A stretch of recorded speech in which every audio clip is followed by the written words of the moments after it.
Glad you could join me today. This is a quick sketch of a windmill in a lavender field, and I sped this up because my focus was in, out, focusing on my hand, and I felt it'd be a little frustrating for you. So thank you for joining me today. My name is Carrie Waltz, and I share tips, tools, and techniques for the artist in you. This is part of my continuous line drawing where I try to focus as much as I can from one line at a time and develop the drawing with reference to things that I've already put in the picture. So that's kind of what I was working on, but you can see I definitely pick up my pen from time to time from when I'm going from one place to another, but I really do try to put what I'm drawing in reference to what I've already drawn. So this is going to show you the painting coming up next, and I hope you enjoy it. I didn't realize until I started editing this that I didn't talk very much at the very beginning of this painting. I'm using my water brush to squeeze in some water. You can see the paper shine a little bit, trying to work around the windmill to give a light, kind of pale blue. I didn't want anything really bright because it wasn't as bright of a sunny blue sky that day, but I just want to indicate that and put that in the distance. I used a little of the Peacock blue with the Ultramarine. The Peacock blue is more of the, well, that's Ultramarine there, and the Peacock blue is more to the left, to the right. Sorry, don't know my direction. As I work the sky, I bring it into where the trees are and allow the softness of the wet to blur the green as I put in the distant trees. Hopefully you'll see them in just a second. There we go. And if I tilt the paper a little bit, not sure if I did it here, but you see how the bead of the wet green is kind of hanging onto the bottom edge, and that also adds to the illusion of shadow. So I wanted a variation in the green, didn't want it all to be the same, and there should also be more of a darkness toward the ground to indicate the light shining on the top of the trees and casting some shadows down below. In front, and my paper's really dry. I think I'll add a little yellow just to add some warmth up there.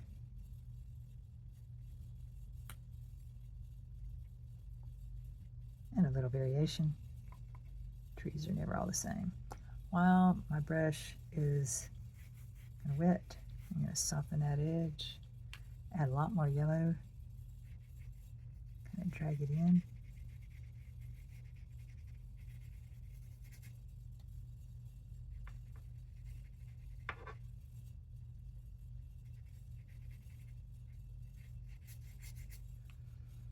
There were some other hills further back that almost look like distant mountains.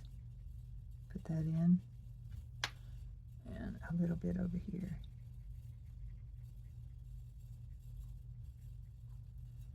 Good enough. And this grass over here was more gold, so I'm going to take yellow and the burnt sienna, and I'm going to put that in over here.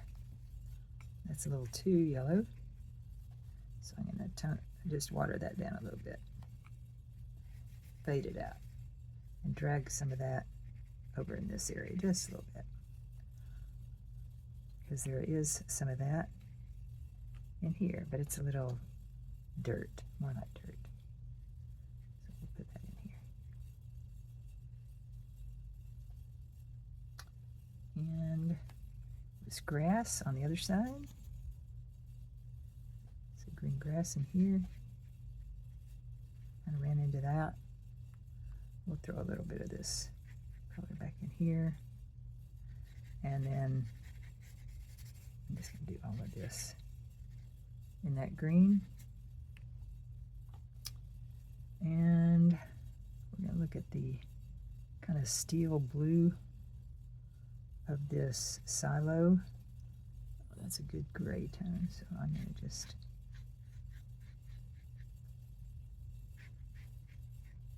kind of a greenish gray. There's rust on it. I want that darker. More burnt sienna. Oops, too much blue in that, maybe. And there's some other rust you can't see.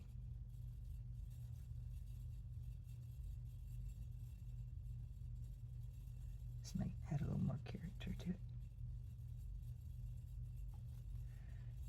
I want a lot darker shadows, so put more blue.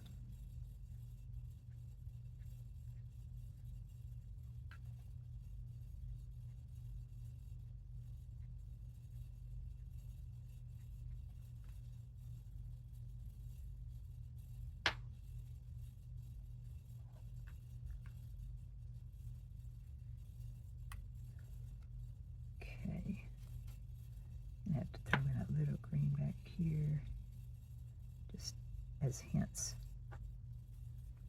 Well, I've got the gray, and do some of the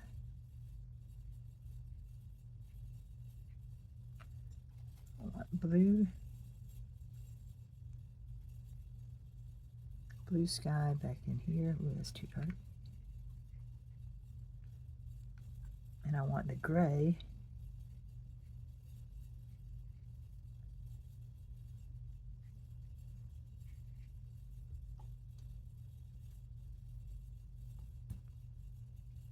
oops, it's a little too dark.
Before I get too far, don't want to forget the lavender field.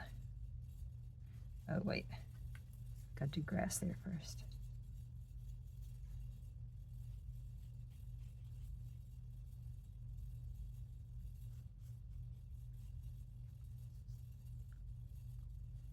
None of it's all one color.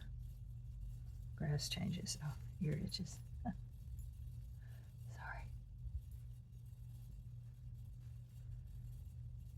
Okay. Trying to do what's behind the lavender fields first. And what's lighter.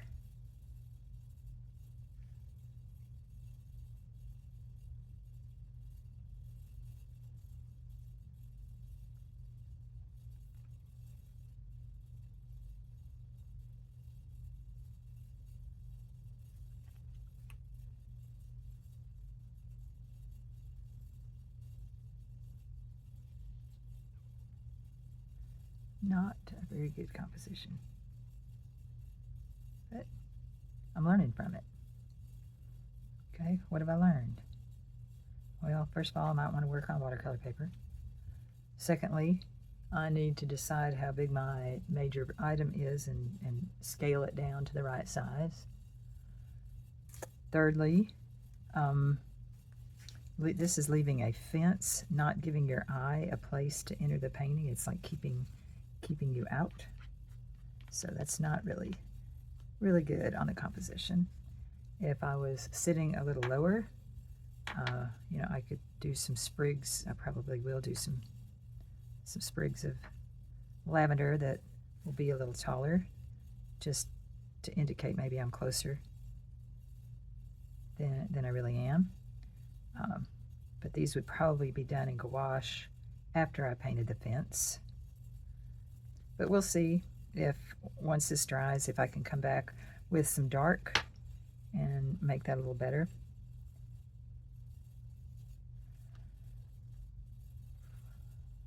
You know, sometimes when you do something really well, it's kind of scary to come back to it at another date. The first time I did this, I was out on location. It was a beautiful day, but man, it was hot. So hot. And I'm just, even though this is out in the sun, I'm adding just a little more detail to indicate its shape and bend and all of that. It looks pretty bright. All right. Underneath here is a lot of dark because it's in the shadows. It's backlit, so you don't see much of it. I'm going to make a light brown and do the rest of the wood.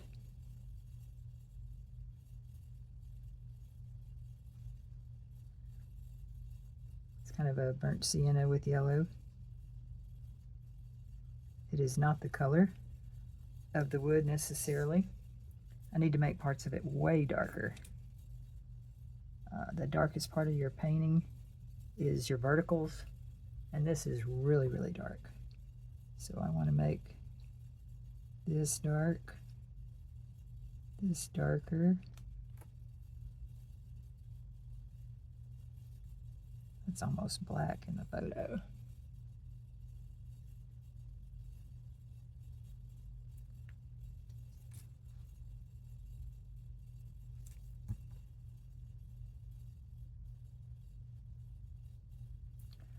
Need more water in my brush. Squeeze a little bit out. Mainly using burnt sienna with ultramarine blue.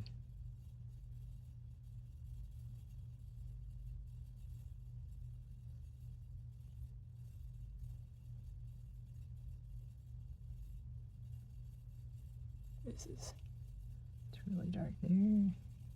Just squint my eyes and look for the dark. I kind of think it'd just be easier to paint this instead of draw it first.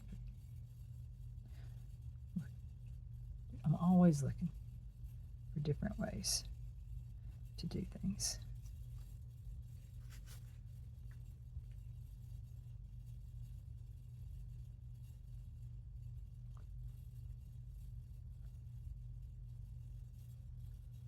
It's pretty dark through here.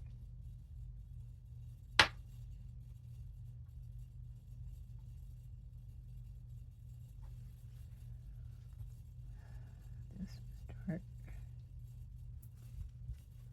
Okay, I'm going to mix some grayish brown. We're going to do the fence line with a tinier tip.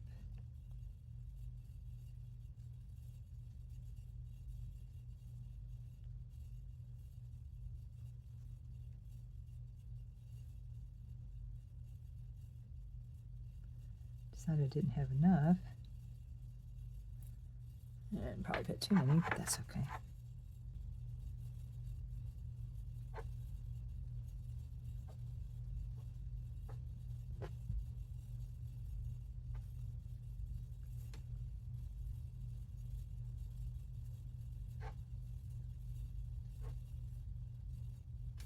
You want to get real picky about it, you can measure them, but I'm not going to.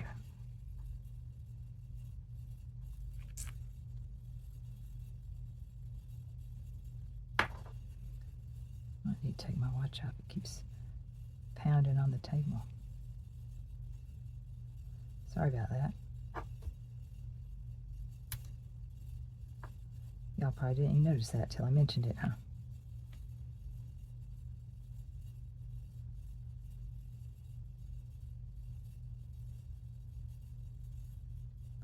That's too fat, to be totally honest. I'm rushing this.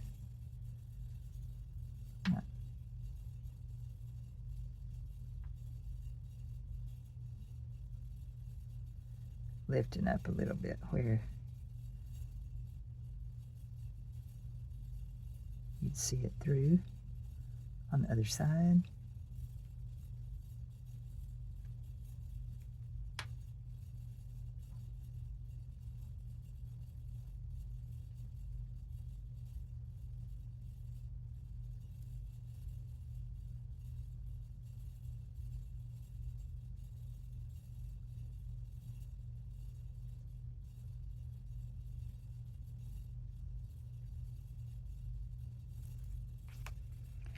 That looks a little better. See, this other fence is wire, so there's no crossbars on it. So that's why it's just the vertical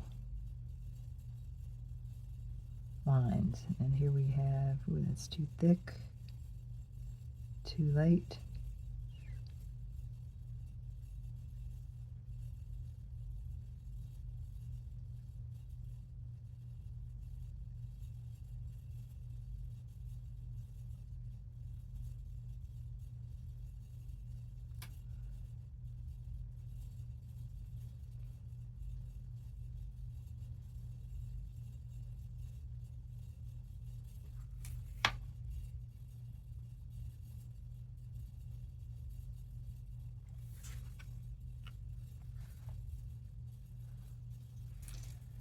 Sorry, it's hard to keep still in the same direction.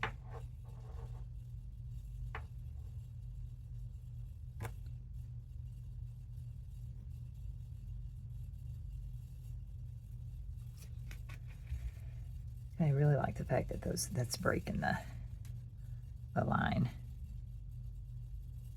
We're going to do some other lavender up close just to break that design.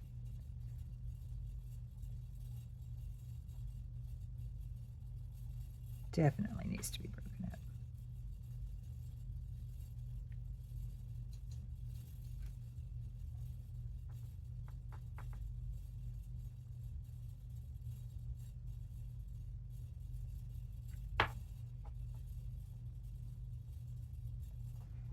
And I could be doing this with gouache. It's a more opaque color, but I'm just gonna add the darker lavender, or the darker colors, just to make it a little more vibrant.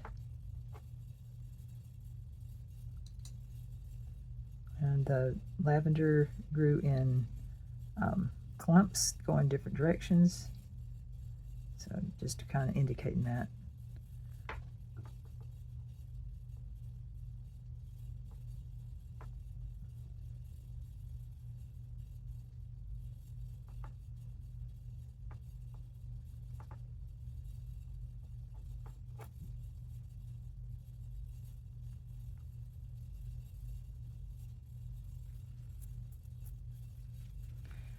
I overdid that, but it's okay. And the little green and the lavender, there were just little bits of stems, not very prominent. Most of the greenery was down below. So I'll just mix that in and indicate that was greener down here.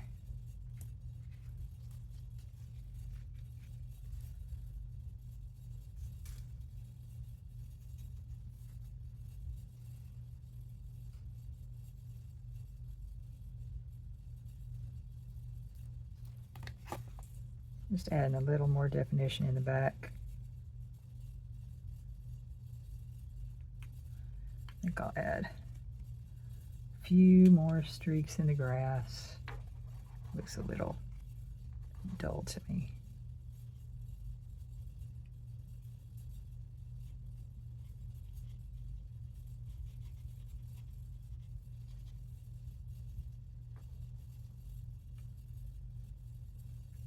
And a little bit of variation over here.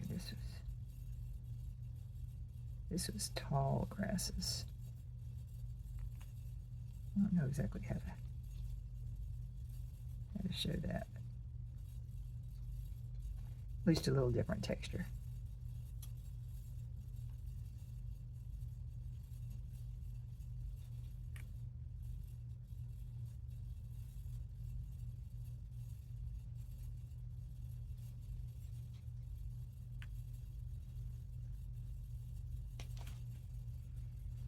And one thing I didn't put in it is people picking the lavender. It was fun day. Hot, but fun day. I apologize for the coloring on the video. Some of it just really looked pale gold rather than green, but I promise you I didn't repaint it, and I hope you enjoyed the painting. Come back and see me again.